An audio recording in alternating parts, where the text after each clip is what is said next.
Hi everyone, welcome to மருமகள் kitchen. இன்னைக்கு video வந்து மார்னிங் vlog ஒன்று ஷூட் பண்ணேன். அதை ஃபர்ஸ்ட் பார்த்தரலாம்.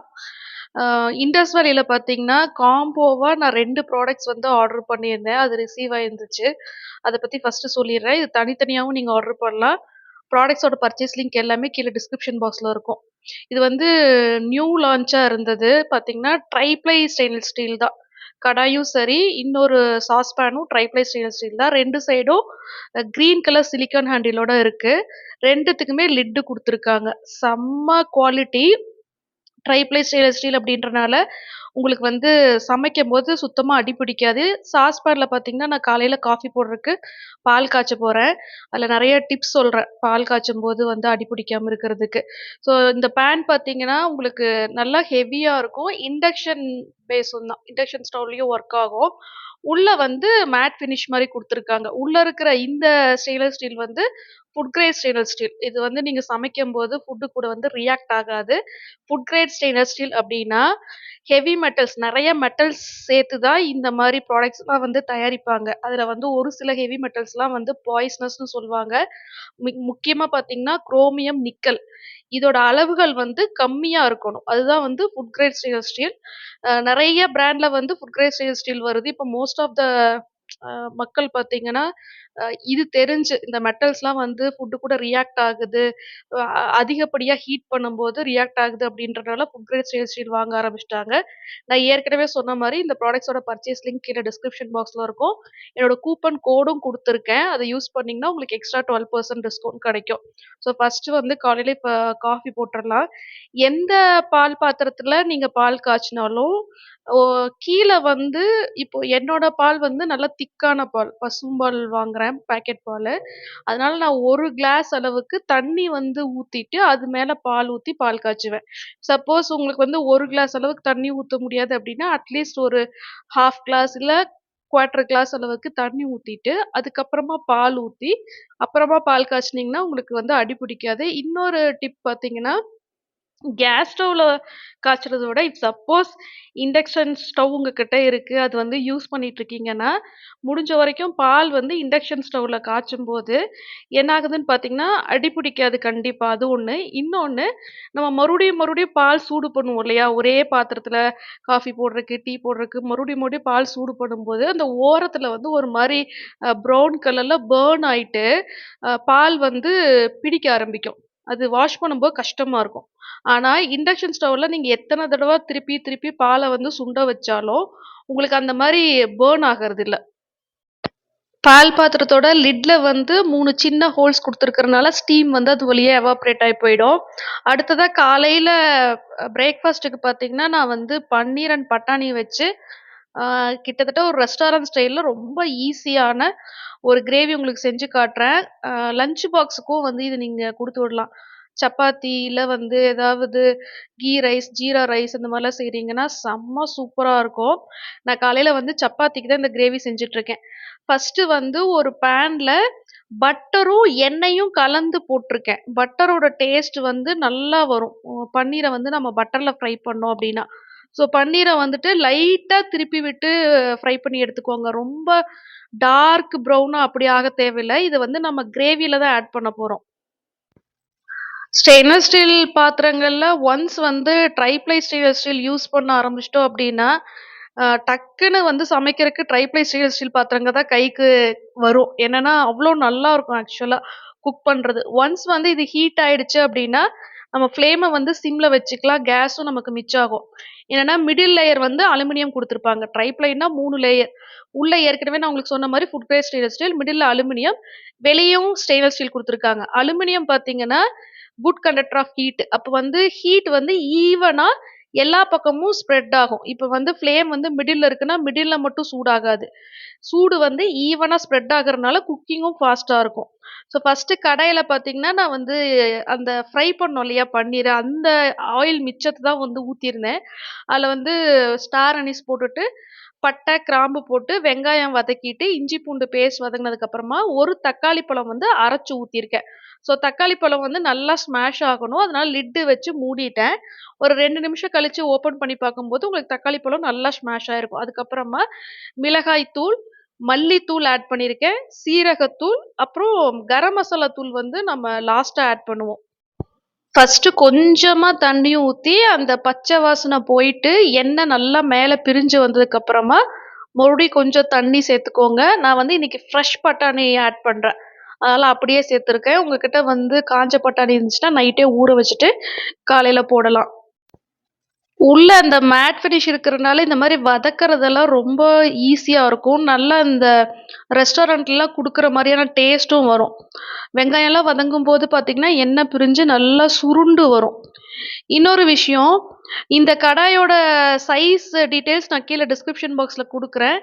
இது 3லேருந்து 4 பேர் இருக்கிற ஃபேமிலிக்கு வந்து கரெக்ட்டான சைஸ். 3 சைஸ்ல அவைலபிளா இருக்குன்னு நெனைக்கிறேன். ஸ்மால், மீடியம், லார்ஜ் அந்த மாதிரி. நான் வந்து மீடியம் சைஸ் பர்ச்சேஸ் பண்ணியிருக்கேன். ஸோ நல்லா வந்து கொதிச்சதுக்கு அப்புறமா நம்ம ஏற்கனவே ஃப்ரை பண்ணி வச்சிருக்கிற பன்னீர் பீசஸ் வந்து அதில போட்டுட்டு, கரம் மசாலா தூள் வந்து 1 டீஸ்பூன் ஆட் பண்ணி மறுபடியும் கொஞ்ச நேரம் குக் பண்ணணும். ஃப்ரெஷ் பட்டாணி அப்படின்றனால சீக்கிரமா குக் ஆயிடும். ஃபைனலா ட்ரைடு மேத்தி லீவ்ஸ் வந்து கொஞ்சமா க்ரஷ் பண்ணி போட்டிருக்கேன். அதாவது வெந்தயக்கீரையோட இலை. இதுவும் உங்களுக்கு சூப்பர் மார்க்கெட்ஸ்லலாம் கிடைக்கும்.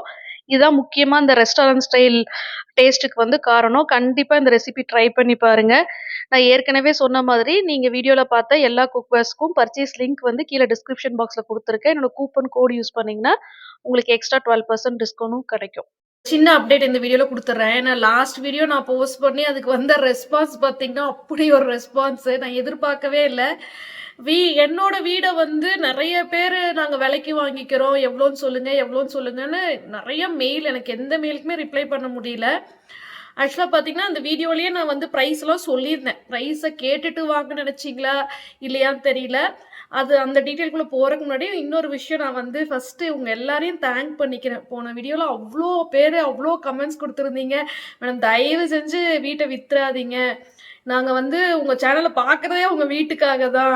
அந்த அளவுக்கு கனெக்ட் ஆயிருக்கோம் அப்படின்னு ஒரு 5 இயர்ஸா தொடர்ந்து வீடியோஸ் பார்க்குற நெறைய சப்ஸ்கிரைபர்ஸ் வந்து சொல்லியிருந்தீங்க. அதுல ஒரு சிலர் நீங்க பெங்களூர்ல இருக்கிறனால தான் உங்க சேனலையே நான் சப்ஸ்கிரைப் பண்ணி பார்க்குறேன். நானும் பெங்களூர் அப்படி ரொம்ப கனெக்ட் ஆயிருந்தீங்க. இனி கோயம்புத்தூர் போனா என்னன்னு தெரியல. ஸோ உங்க எல்லாருக்குமே ஃபர்ஸ்ட்டு உங்களோட லவ் அண்ட் சப்போர்ட்டுக்கு வந்து நான் தேங்க் பண்ணிக்கிறேன். First of all.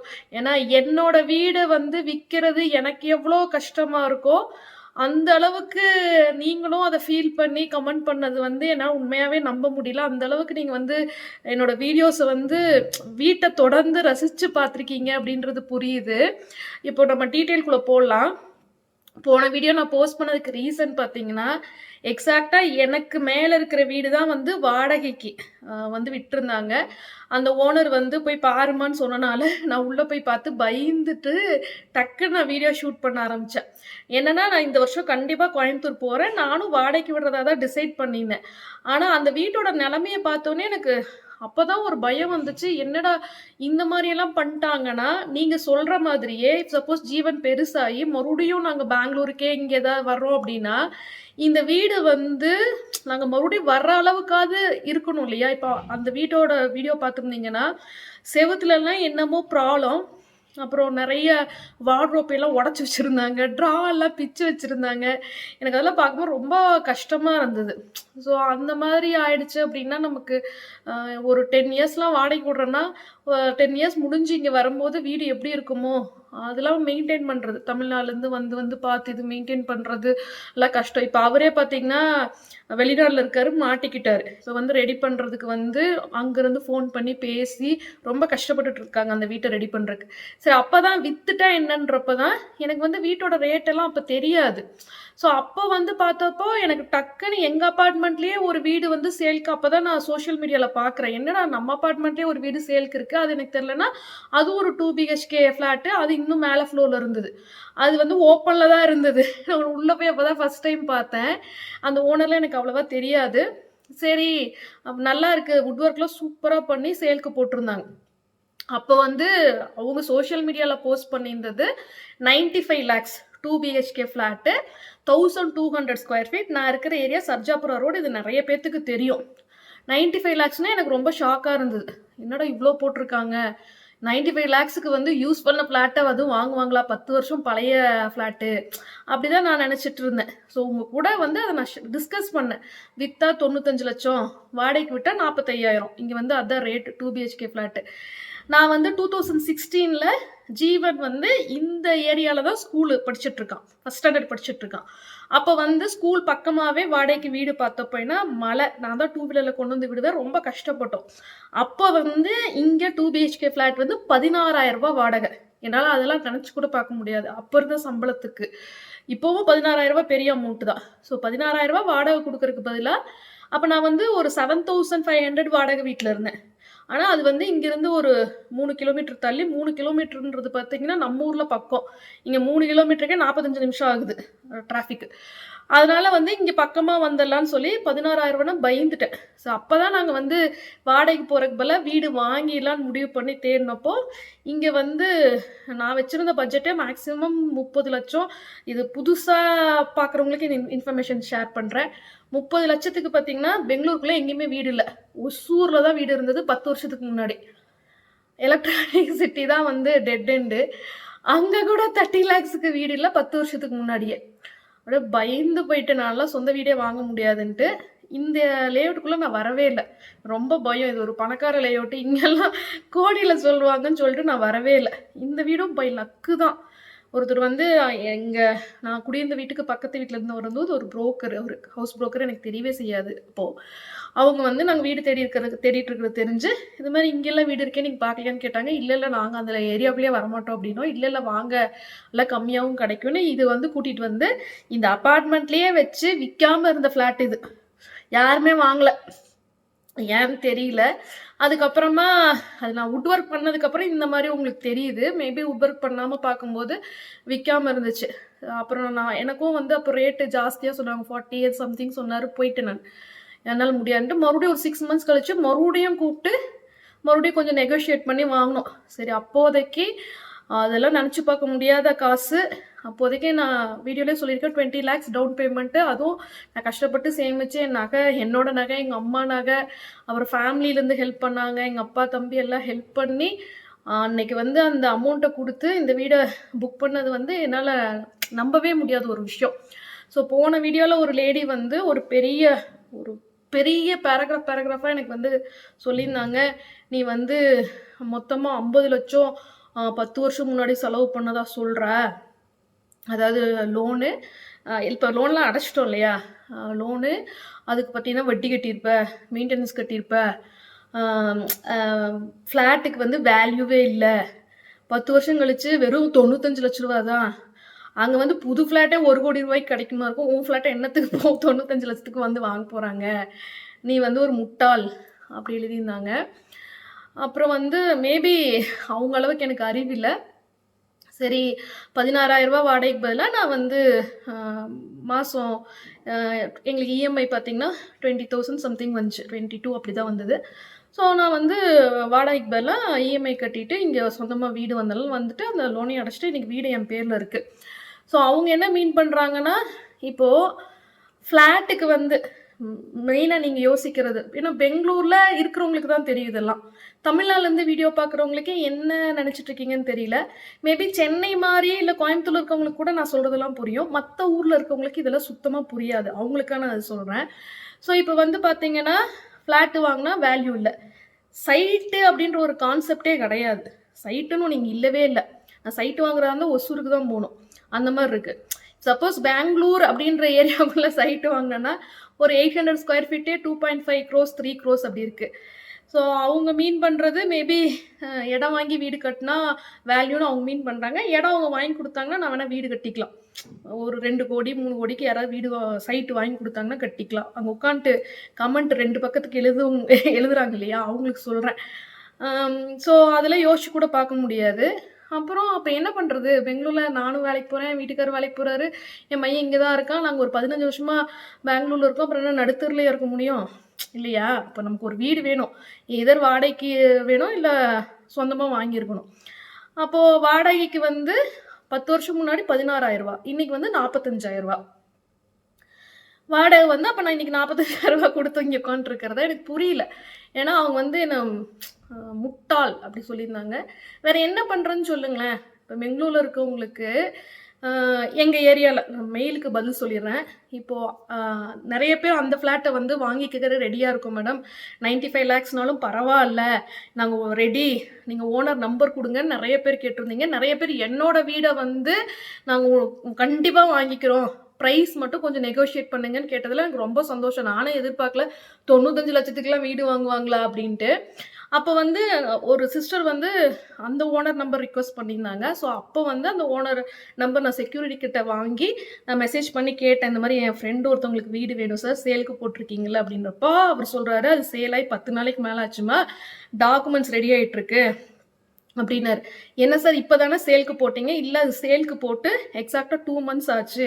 அப்போ இருந்தே நிறைய பேர் வந்து பார்த்துட்டு தான் இருந்தாங்க. இப்போ வந்து சேம் என்ன ப்ரைஸோ அந்த ப்ரைஸுக்கு வித்துருச்சுமானப்போ தான் எனக்கு வந்து இந்த ஏரியா எந்த லெவலுக்கு டிமாண்டிங்காக இருக்குன்னு எனக்கு புரிஞ்சுது. அந்த வீடியோ வந்து இந்த ஃப்ளாட் ஃபார் சேல் ஃபார் ரெண்ட்டுக்கான ஆடு கிடையாது. அந்த ஓனர்கள்லாம் நான் யூடியூபர்னே தெரியாது. அவங்க ஒன்றும் வீடியோவில் காட்டி எங்கள் வீட்டுக்கு வந்து ஆள் பிடிச்சி கொடுங்கன்னு அவங்க கேட்கவே கிடையாது. எங்கள் செக்யூரிட்டி கேபினில் 2 BHK ஃபார் ரெண்ட்டுன்னு போட்டால் அடுத்த நாள் நீங்கள் வாடகைக்கு வந்துடுவாங்க.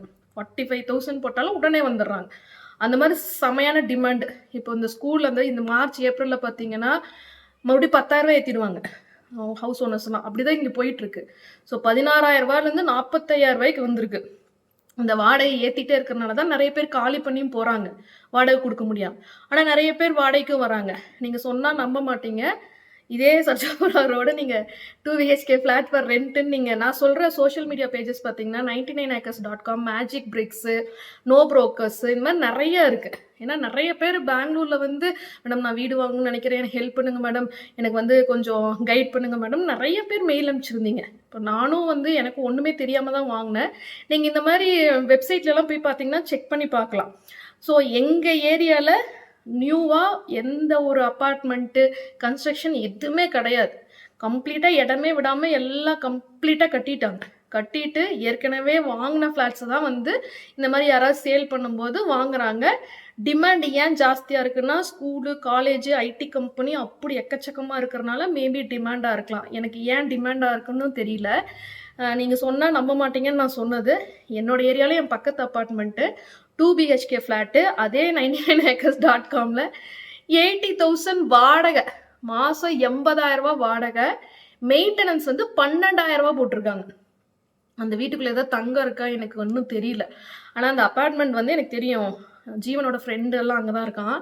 உள்ளே வந்து இந்த மாதிரி volleyball court, tennis court, rooftop swimming pool, அப்புறம் பெரிய garden area, children's play area, உள்ளேயே வந்து ஜிம்மு, பார்லரு, சூப்பர் மார்க்கெட்டு, அது ஒரு ஊர் மாதிரி இருக்கும் அந்த அப்பார்ட்மெண்ட்டுக்குள்ளே போனாலே. ஸோ மேபி அதனாலன்னு நினைக்கிறேன். இங்கே வந்து எப்படி இருக்குன்னு பார்த்தீங்கன்னா, இப்போ எங்கிட்ட பணம் இல்லாதனால நான் எல்லாருக்கிட்டையும் பணம் இல்லைன்னு நினச்சிக்க முடியாது இல்லையா. எல்லார்கிட்டையும் நிறைய பணம் இருக்குது. 80,000 வாடகைக்கு போட்டாலும் வந்துடுறாங்க. 10 வருஷம் பழைய ஃப்ளாட்டை 1 கோடி ரூபான்னு சொன்னாலும் வாங்கிடுறாங்க. புது ஃப்ளாட் வந்து பிஃபோர் கன்ஸ்ட்ரக்ஷன். இங்கே இப்போது ஒரு 2 வருஷம் முன்னாடி புக் பண்ணது வந்து பார்த்திங்கன்னா அந்த பில்டிங் கம்ப்ளீட் ஆயிடுச்சு.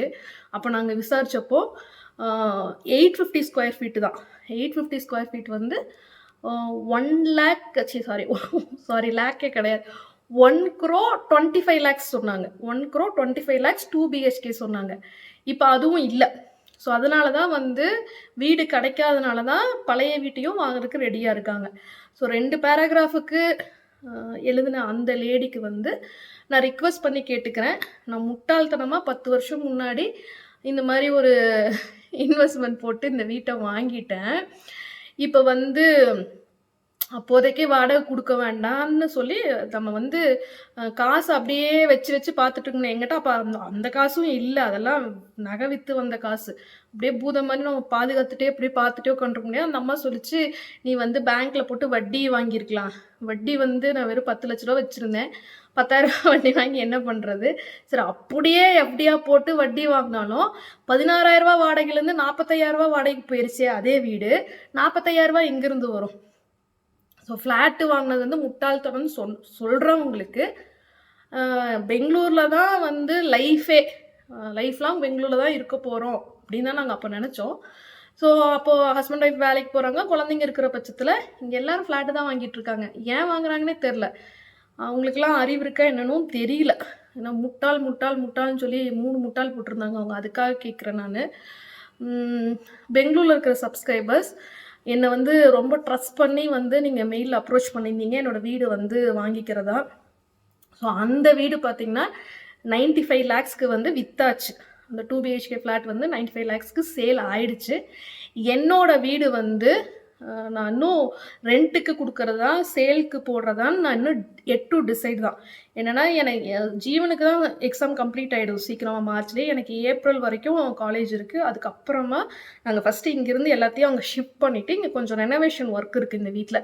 ரெனோவேட் பண்ணிவிட்டு ஏப்ரல் எண்டில் வந்து உங்களுக்கு நான் கன்ஃபார்ம் பண்ணுறேன். சப்போஸ் சேலுக்குன்னா கண்டிப்பாக நான் வந்து சேனல் தான் ஃபஸ்ட்டு அனௌன்ஸ் பண்ணுவேன். சேலாக இருந்தாலும் ரெண்ட்டாக இருந்தாலும் எனக்கு என்ன, யாரோ ஒருத்தருக்கு வந்து இந்த வீடை கொடுக்கறத விட சேனல் சப்ஸ்கிரைபர்ஸ்க்கு வந்து இந்த வீட்டோட அருமை தெரியும். நிறைய பாசிட்டிவ் வைப்ஸ் இருக்கிற ரொம்ப ரொம்ப ராசியான ஒரு வீடு. ஸோ நீங்கள் யாராவது வாடகைக்கு வரதோ இல்லை நீங்கள் யாராவது என் வீட்டை வாங்கிக்கிறதுனால நான் ரொம்ப சந்தோஷப்படுவேன். ஸோ இந்த டீட்டெயில்ஸ்லாம் எனக்கு வந்து ஒவ்வொரு கமெண்ட்டுக்கும் ரிப்ளையாக கொடுக்க முடியல, மெயிலில் ரிப்ளை பண்ண முடியல. அவங்களுக்காக நான் வந்து டீட்டெயிலாக அதில் சொல்லியிருக்கேன். இஃப் சப்போஸ் உங்களுக்கு வந்து வீடு வேணும் அப்படின்னா நான் வந்து உங்களுக்கு சஜஸ்ட் பண்ணுறது, ஏன்னா எலக்ட்ரானிக் சிட்டிலேருந்து நிறைய பேர் அப்ரோச் பண்ணியிருந்தீங்க. இங்கே இந்திரா நகர், மாரத்தள்ளி ஏரியாவிலேருந்துலாம் நிறைய மெயில். அவங்களுக்கு நான் சொல்கிறது, நீங்கள் ஆன்லைன்லேயே ப்ரௌஸ் பண்ணலாம். அதுலேயே வந்து நிறைய வீடு வந்து போட்டிருக்காங்க, நியூ கன்ஸ்ட்ரக்ஷன்ஸ் வந்து போட்டிருக்காங்க. ஆனால் இங்கே வந்து இதுதான் ரேட்டு. 2 பிஹெச்கே வந்து 850 ஸ்கொயர் ஃபீட்டே வந்து பிஃபோர் கன்ஸ்ட்ரக்ஷன் புக் பண்ணிங்கனாவே நியர்லி 1 crore தான் சொல்கிறாங்க. இல்லை உங்கள் பட்ஜெட்குள்ளே அது வராதுன்னா நீங்கள் வேறு ஏதாவது ஏரியாவில் வந்து தேடலாம். ஏன்னா சர்ஜாபுரா ரோடு வந்து ரொம்ப ஹை காஸ்ட் இருக்கிற ஒரு ஏரியாவாக போயிருக்கு. 10 years பிஃபோர் இந்த மாதிரி இல்லை, இப்போது வந்து அந்தளவுக்கு டெவலப் ஆகிருக்கு.